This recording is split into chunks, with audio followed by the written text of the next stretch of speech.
Selamat datang di pembahasan mendalam kita.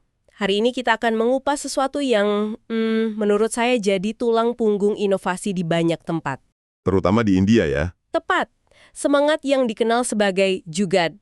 Ini semacam seni improvisasi gitu ya, mencari solusi dengan sumber daya yang serba terbatas. Dan kita akan lihat ini lewat sebuah kisah nyata yang luar biasa. Kisah tentang sebuah penemuan yang bisa dibilang aneh. Namanya Snow Breeze. Hah? Snow Breeze? Iya, dan sumber kita kali ini adalah bab dari sebuah buku yang menceritakan pengalaman pribadi penulisnya. Jadi ini bukan sekedar ulasan produk, tapi lebih ke sebuah perjalanan. Perjalanan seperti apa tuh? Perjalanan yang dimulai dari kebutuhan yang sangat mendesak, terus lewat harapan, sedikit kekecewaan, dan akhirnya sampai pada pencerahan. Pencerahan yang mengubah total cara pandangnya soal kreativitas. Oke, jadi misi kita kali ini jelas, kita ingin coba pahami apa itu Jugaad dalam prakteknya, apa sih bagusnya, dan di mana kira-kira kelemahannya. Betul. Nah, untuk membawa Anda langsung ke inti masalahnya, coba bayangkan ini. Anda tinggal di tempat yang suhunya katakanlah 47 derajat Celcius. Wah, panas banget itu. Panas banget! Anda butuh pendingin ruangan, tapi lagi hemat-hematnya. Nggak sanggup beli AC atau bahkan bayar listriknya. Kira-kira apa yang bakal Anda lakukan? Nah, dilema inilah yang jadi awal dari semua cerita kita. Dan dilema itu nyata banget buat penulis sumber kita. Jadi, untuk menghemat uang, dia pindah ke rumah yang lebih sederhana di Delhi. Oke. Tapi, ada satu konsekuensi yang nggak dia perhitungkan. Salah satu kamar di rumah itu, yang rencananya buat anaknya, ternyata ventilasinya jelek banget. Oh, jadi kayak terperangkap gitu ya udaranya? Persis. Di puncak musim panas Delhi, kamar itu berubah jadi oven. Jadi posisinya sulit banget. Dia harus cari solusi pendingin yang efektif, tapi juga super murah. Oke, jadi posisinya udah putus asa ya. Di titik itu, solusi apapun, bahkan yang paling nggak masuk akal, pasti akan kelihatan menarik. Tepat sekali. Dan di tengah pencariannya itu, pas lagi baca koran The Hindu, dia nemu sesuatu. Sesuatu yang kedengerannya kayak keajaiban. Sebuah artikel kecil tentang penemuan bernama Snow Breeze. Nah, ini dia. Dan janji-janji yang ditawarkan Snow Breeze ini, wah benar-benar terdengar seperti sulap. Coba kita bedah satu-satu ya. Pertama, biayanya. Berapa? Katanya, alat ini bisa dibuat dengan modal kurang dari Rp5.000. Rp5.000 itu sekitar 1 jutaan rupiah ya. Murah banget untuk pendingin ruangan. Murah banget. Tunggu. Dibuat dengan modal di bawah Rp5.000. Lalu, konsumsi listriknya katanya setara 1 bola lampu saja. Iya, betul. Tapi diklaim bisa mendinginkan ruangan sampai 7 derajat Celcius dalam 1 jam. Alarm saya langsung bunyi loh. Ini kedengarannya terlalu bagus untuk jadi kenyataan. Tentu saja, siapapun yang skeptis pasti mikir gitu. Tapi ingat, posisi penulis kita ini lagi putus asa. Jadi, rasa penasarannya menang. Dia cari tahu lebih lanjut dong. Dia cari, ketemu brosurnya di internet. Dan disitulah dia pertama kali lihat wujud si Snow Breeze ini. Deskripsinya sangat unik. Penulis menggambarkannya seperti... Seperti apa? Seperti kostum penjahat Dalek dari serial fiksi ilmiah Doctor Who. Haha, kostum Dalek? Yang bener aja. Maksudnya kayak robot kaleng itu? Persis. Tapi ini versi yang dibikin sendiri buat pesta kostum anak-anak. Jadi, coba bayangin. Bentuknya aneh, kipasnya kotak kayak speaker tua, ada pegangan yang aneh. Dan semuanya dipasang di atas roda gitu? Iya, biar bisa didorong-dorong. Jelas bukan tandingan AC modern dari Korea yang ramping dan pakai remote. Tapi di titik ini, keanehan bentuknya itu malah bikin dia makin penasaran. Saya ngerti. Jadi di balik mesin aneh ini pasti ada sosok penemu yang sama uniknya. Siapa dia? Nah, disinilah ceritanya jadi jauh lebih menarik. Penemunya bukan seorang insinyur dari institut teknologi ternama. Bukan. Lalu siapa? Dia adalah Mr. M. Bilal, seorang pensiunan jurnalis, usianya 88 tahun. 88 tahun. Iya. Sumber kita menggambarkannya sebagai sosok yang sudah sepuh, rapuh, bahkan jalannya harus pakai tongkat. Seorang kakek berusia 88 tahun. Apa yang mendorongnya menciptakan alat seperti ini? Motivasinya ini yang luar biasa. Bukan uang, bukan ketenaran. Dia murni mau bantu kaum miskin di India, supaya hidup mereka sedikit lebih nyaman pas musim panas yang ganas. Ide-idenya datang dari mana? Dari pengalamannya sendiri. Suatu hari pas lagi mati lampu, ini kan sering banget nih di Delhi. AC di rumahnya mati. Dia duduk kepanasan, dan dia sadar jutaan orang India lainnya juga begitu. Nggak punya genset. Betul. Di momen itulah dia berpikir harus ada cara lain. Dia mulai melakukan apa yang kita sebut di awal tadi. Jugat. Nah, Anda sebut lagi kata jugat. Buat pendengar kita yang mungkin belum familiar, bisa tolong dijelaskan lagi nggak? Apa sih makna sebenarnya di balik kata itu? Ini bukan sekedar DIY atau akal-akalan doang kan? Pertanyaan bagus. Jugat itu jauh lebih dalam dari sekedar DIY. Ini sebuah filosofi. Sebuah pola pikir yang lahir dari kelangkaan. Oke. Artinya itu menemukan solusi yang cerdik dan hemat untuk sebuah masalah, tapi dengan sumber daya yang terbatas, atau bahkan nggak biasa. Ada unsur improvisasi, fleksibilitas, dan kadang-kadang ya motong jalan pintas sedikit. Semangat untuk membuat sesuatu bekerja dengan apapun yang ada di tangan. Tepat. Dan semangat ini ternyata sudah mendarah daging di diri Mr. Lal. Latar belakang keluarganya juga menarik banget. Oh ya? Kakek dari pihak ibunya itu seorang penemu amatir. Dia yang pertama kali bawa lampu listrik ke desanya pakai aki mobil yang besar. Wah, jadi gen inovasinya udah ada ya? Sudah ada. Mr. Lal sendiri masa mudanya penuh gejolak. Dia pernah kabur dari rumah buat gabung gerakan kemerdekaan Mahatma Gandhi. Pengalaman-pengalaman ini yang membentuk karakternya. Jadi dia lihat masalah dan nalurinya langsung cari solusi sendiri, bukan beli yang udah jadi. Tepat. Dia lihat sendiri gimana semangat jugat ini meledak setelah kemerdekaan India tahun 1947. Barang impor langka, jutaan pengungsi datang, ini memaksa orang jadi super kreatif. Ada contoh spesifiknya? Ada. Contoh yang dia kasih itu kuat banget, Munjal bersaudara. Mereka datang ke India sebagai pengungsi nggak bawa apa-apa. Awalnya cuma bikin suku cadang sepeda. Lalu? Akhirnya mereka mendirikan Hero Bicycles tahun 1956. Sekarang, perusahaan itu produsen sepeda motor terbesar di dunia.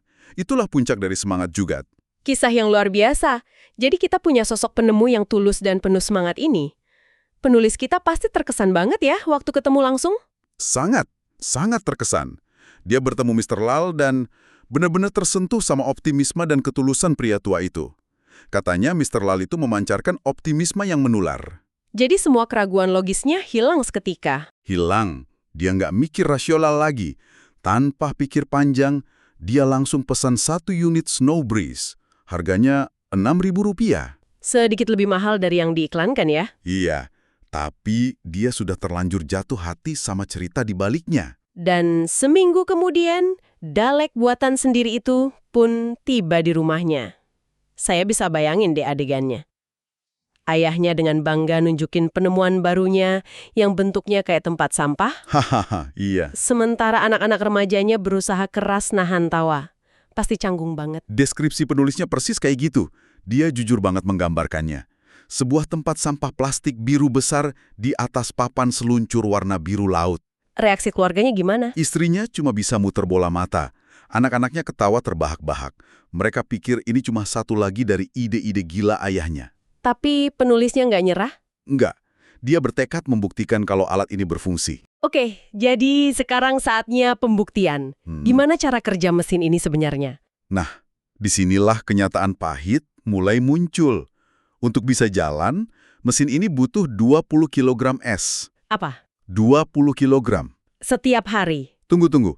20 kg, coba kita bayangkan, itu setara 20 kantong es batu besar yang biasa kita beli di minimarket. Iya. Setiap hari. Cuma buat mendinginkan satu ruangan, itu banyak banget. Banyak banget. Secara logistik aja, ini udah jadi PR yang luar biasa. Kulkas di rumahnya jelas nggak bisa bikin es sebanyak itu. Jadi dia harus beli dari luar? Betul. Dia harus pesen dari seorang burfuala, penjual es balok keliling. Ini akhirnya menciptakan sebuah ritual harian baru yang sangat merepotkan. Bisa digambarkan nggak ritualnya kayak apa? Bisa. Jadi setiap sore, seorang kurir datang pakai sepeda reyot, bawa balok es raksasa yang dibungkus kain goni kotor. Pasti udah mencair sebagian di jalan ya? Udah pasti. Sampai di rumah, balok es itu ditaruh di lantai dapur. Terus, penulis kita ini harus menghancurkannya pakai palu dan pahat. Ya ampun. Jadi bongkahan-bongkahan kecil. Bisa dibayangkan kan berantakannya gimana? Lantai basah, serpihan es di mana-mana. Benar-benar perjuangan. Setelah esnya hancur, lalu gimana? Potongan-potongan es itu dimasukkan ke dua wadah di dalam perut si tempat sampah biru itu. Habis itu, mesin dinyalakan. Kipasnya akan niup udara ngelewatin wadah es yang dingin itu. Dan secara teori, udara sejuk bakal keluar. Cara teori. Malam itu, dia taruh snow breeze di kamar putranya. Berharap bisa nurunin suhu dari 35 derajat ke angka yang lebih manusiawi, sekitar 28 derajat lah. Dan bagaimana hasilnya? Momen yang ditunggu-tunggu. Keesokan paginya, dia tanya ke putranya. Anaknya, yang remaja dan mungkin gak mau nyakitin perasaan ayahnya, cuma jawab sopan. Jawab apa? Bagus kok, berfungsi. Jawaban diplomatis. Sangat. Awalnya penulis merasa lega, tapi lama-lama pas musim panas makin parah dan suhu di luar nyentuh 47 derajat, dia sadar. Sadar apa? Efek pendinginnya itu sangat-sangat minim. Udara yang keluar memang sedikit lebih sejuk, tapi nggak cukup kuat buat ngelawan panas Delhi yang brutal. Anaknya cuma bersikap baik aja. Jadi ini sebuah kegagalan yang sopan. Di titik inilah penulisnya mulai mikir lebih kritis kan? Bukan cuma soal mesinnya, tapi soal ide besarnya. Tepat sekali. Dia mulai nanya pertanyaan-pertanyaan yang seharusnya dia tanyakan dari awal. Apakah alat ini benar-benar solusi buat orang termiskin di India? Coba kita pikirkan ya. Mari kita pikirkan. Sepertiga populasi termiskin dunia ada di India. Berapa banyak dari mereka yang mampu beli alat seharga Rp6.000? Susah. Kalaupun mampu, apa mereka punya kulkas untuk bikin 20 kilo es tiap hari? Jelas nggak? Jelas nggak. Dan kalau mereka harus beli es, biayanya sekitar Rp60 per hari. Kalkulasinya sama sekali nggak masuk akal untuk target pasarnya. Jadi, Snow Breeze adalah sebuah ide yang berlian, penuh niat baik, tapi gagal total dalam uji kelayakan praktis. Bisa dibilang begitu. Penulis kita harus menerima bahwa dia telah membeli sebuah cerita yang indah, bukan sebuah penyejuk udara yang efektif. Tapi ceritanya nggak berhenti di situ kan? Benar. Uniknya, kisah ini nggak berakhir dengan kekecewaan total. Justru disinilah bagian paling menariknya dimulai. Mr. Lal, sang penemu, sama sekali nggak menyerah. Oh iya, Dia melihat kegagalan ini bukan sebagai akhir, tapi sebagai data untuk iterasi berikutnya. apa yang dia lakukan selanjutnya? Dia terus menyempurnakan desainnya, bahkan dengan semangat jugaatnya itu, dia menemukan cara untuk mengubah Snow Breeze jadi pemanas ruangan di musim dingin. Gimana caranya? Simple banget. Cukup dengan ganti ember es dengan bola lampu listrik yang berayun di dalamnya. Sesederhana itu. Luar biasa, jadi cuma diganti isinya aja. Betul. Dan inovasinya ini ternyata menarik minat pemerintah India yang memberinya dana hibah. Bahkan sebuah perusahaan di Tiongkok mulai memproduksinya. Wow, jadi meskipun produk awalnya gagal untuk penulis kita, semangat di baliknya terus hidup dan berkembang.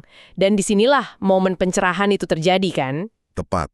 Penulis menyadari sesuatu yang krusial.